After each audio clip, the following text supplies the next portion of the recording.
Buryarjar na nahukay sa isang septic tank sa Giyawan, Eastern Samar. May lamang buto ng tao at gintong halas. Isang magandang araw, oras mga netizen na tagapanood, tagapakinig at tagapagsubaybay dito sa aking YouTube channel, Blue Angel TV, The Voice Cover. At kung bago ka rito mga netizen, pindutin muna ang subscribe button at iyon ang notification bell para notify ka sa mga i-upload kong mga videos. At narito ang kwento.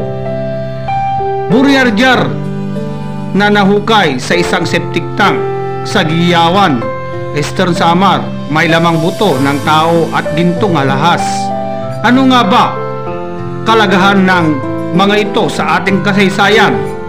Narito ang kwento ni Rica Mel, ating pakinggan ng may-ari ng lupa. Naisipan kong magpahukay ng septic tank para hindi umapaw yung tubig sa kalsada kapag naglalaba ako. Bandang hapon, sinabihan ako natin na may nahukay na kalansay na nasa loob ng jar. Natakot ako. May bungo, ribs, tapos sa paa. Parang sa bata. Tapos may nakita kaming mga hikaw. Maliliit lang. Hindi siya mabigat.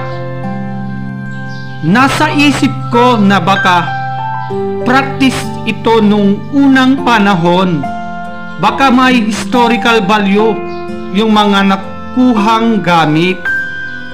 Yung jar naman kulay brown, tapos yung design parang waves, makintab din at parang may mga bulaklak sa ilalim.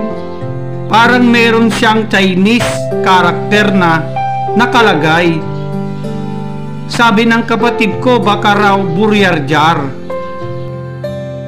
Buryarjar nga ba ang nahukay sa isang septic tank sa Cagayan, Eastern Samar? May lamang buto ng tao at gintong halahas. Ano nga ba kalagahan ng mga ito sa ating kasaysayan?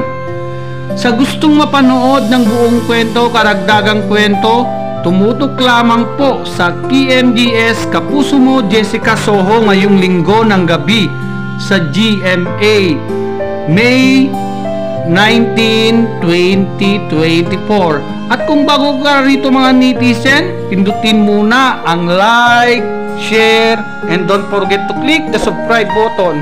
Iyon ang notification bell para notify ka sa mga i-upload kong mga videos. Maraming salamat po and God bless you all. Subscribe na!